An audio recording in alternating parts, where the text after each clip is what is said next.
understanding of the history of ideas in the deepest sense is that it's very difficult for people, first of all, to understand that there is a universally valid human essence across cultures, right?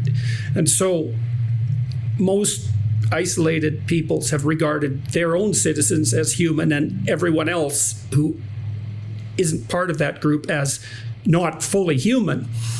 And to develop a universal system of value despite that proclivity has been extraordinarily difficult. And then to further make the case that each person, regardless of their social status and power and all of that, is also characterized by something that is best termed intrinsic worth that's associated with their personal sovereignty or their individual sovereignty, is also an extraordinarily difficult idea to conceptualize. Yes. And then, so first of all, we shouldn't be lulled into thinking that, as you pointed out, that those are human norms in some sense. They're not.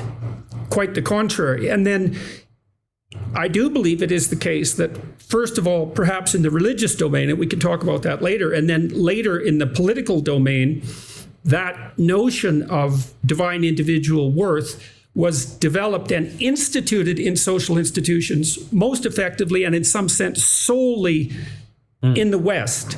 And, yes. And we could get into that in one angle. You talk about the British Empire's attempt to eradicate slavery worldwide, and also that was driven by Christian notions and by Christians specifically, and that it also occurred at great expense in relationship to the British Empire's function. Yes. So maybe you could just walk through that a bit, and we could delve into that. Yes.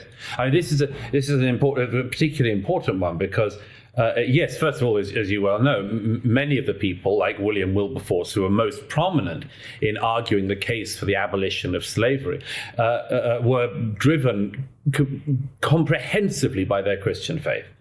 And so, as my late friend Rabbi Jonathan Sachs used to say, that the claim that morality is self-evident is self-evidently untrue. These people were driven by a specific idea of morality and a specific set of values and indeed virtues. And it's a modern myth that we would have got there anyway.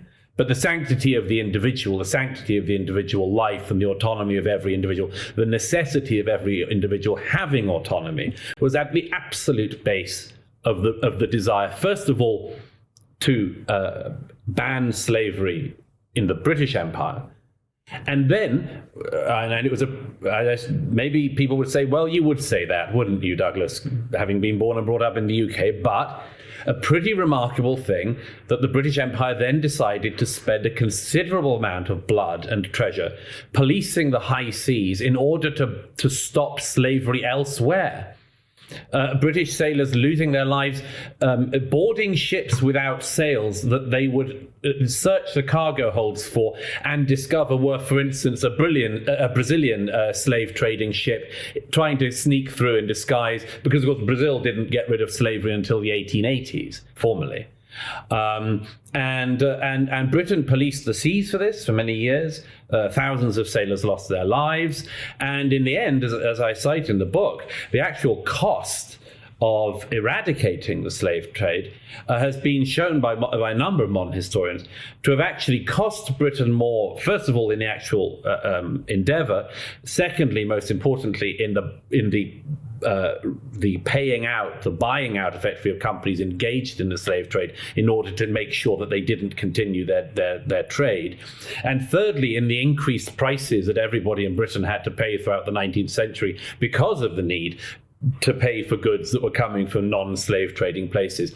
These ended up being an exercise more costly than the benefits accrued during the period of slavery. So the reason why I mention this isn't actually just because of the way I speak or the fact that I happen to come from the UK. It's because it then gets us to this very interesting question, which is, what would restitution ever look like? And what I notice, and what I, as you know, Jordan, in a number of times in the book go into, is this question of reparations, as it's currently called. What one might also call a sort of, what would restitution look like on a number of historic wrongs? And I've been very struck in the last 2 decades in particular by the fact that we have people, and again, Nietzsche puts his finger on it with uncanny precision. I'm struck by the number of people who rip at long closed wounds, rip them open, and then scream at everyone about how hurt they are. Because in actual fact, on a whole range of issues of what we're now reminded are historic wrongs, something like considerable restitution happened an awfully long time ago. I mean, you still hear people saying, it's extremely popular in American discourse, that America never addressed the issue of slavery. And, you sort of think, well, fighting a long and bloody civil war about it would have been one obvious way that they've clearly tried to address it. And even that today is poo-pooed. A number of contemporary historians say, oh, it wasn't really about slavery. It was a different power struggle. It never is about the thing that the thing was about. But I'm very keen to address these ugly, difficult corners of it. Because I say, if you are interested in restitution, of making atonement for any wrongs in the past, you have to look at what actually has already happened in the past by way of atonement. I always ask the question of everyone whenever this thing is brought up, the issue of slavery. And my question always is, how many goddamn times do we have to say sorry for the sin of slavery that occurred here in the United States of America in its infancy, or in other parts of the world? And why is it only that how many times you have to say the word sorry is only asked of the United States of America and those Western European democracies? How many times do we have to say we are sorry? It's never enough. It is never enough for these people when they bring that up, when it comes up in academia, when it comes up in government, when it comes up from the leftists or the liberals or the progressives or any place else. It's never enough. Never.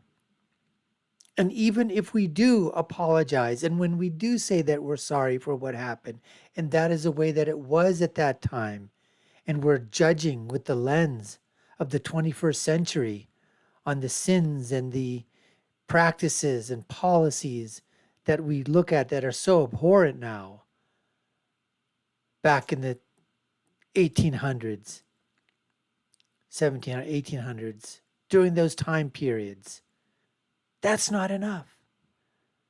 And so, sorry's not enough? Well, then guess what? Sorry's not enough, but we'll take your money. Reparations, that'll do it.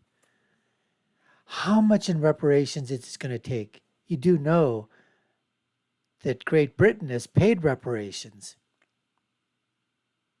But Great Britain has also paid in the form, as Douglas Murray talked about, in terms of its own blood and treasure, its own sons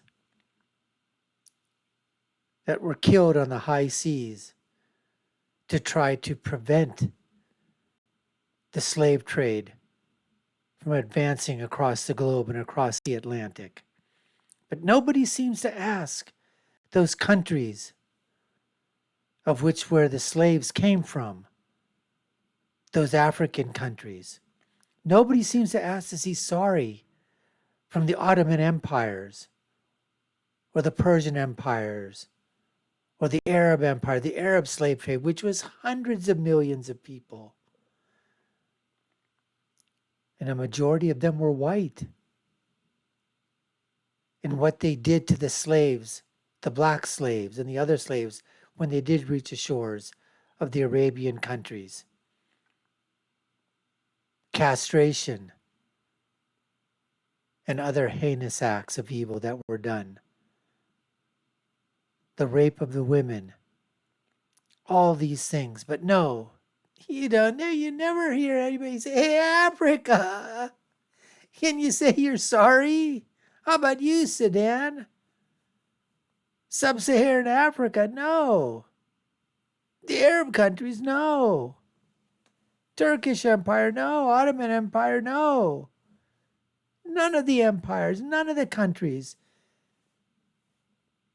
But it always comes back to the United States of America and the European democracies, specifically England.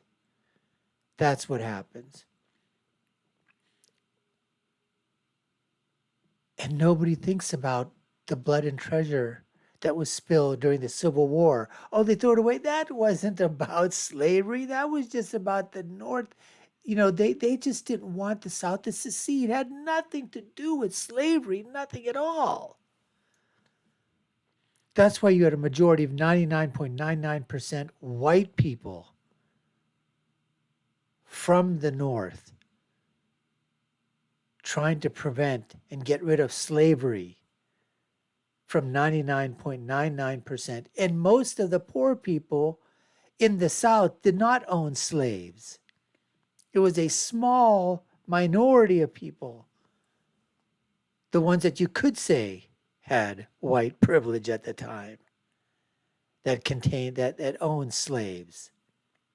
Not a single person in the North owned one. But you know what? That's not the narrative.